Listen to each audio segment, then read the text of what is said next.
Hey guys, welcome to the Daily Devo. I'm Brent, and today we're going to discuss what it means to love in relationships.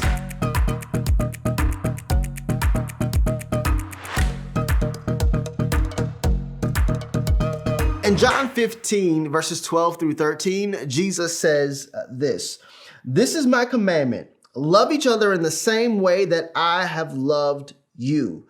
There is no greater love than to lay down one's life for one's friend. As I read this passage, one of the first questions that comes to my mind is, how are you and I supposed to love one another the same way that Jesus loves us? How do we love in relationships? The answer is simple: sacrificially. Jesus loved you and I so much that he was willing to lay down his life for our sins, for those moments when you and I would miss the mark. Oftentimes when we think of love, we think about emotions and feelings. And while emotions and feelings play a role in love, it's not the driving force behind love.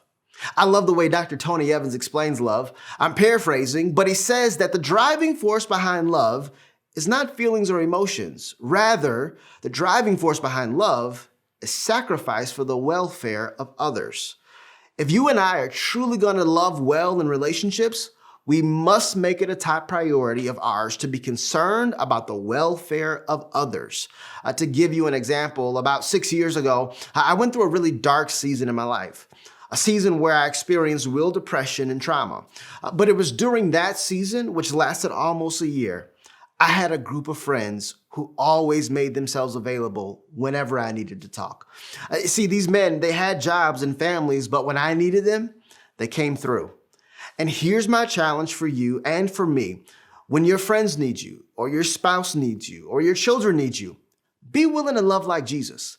That means being willing to sacrifice your time, energy, and even elements of your life. Because in the end, there is no greater love than to lay down one's life for a friend.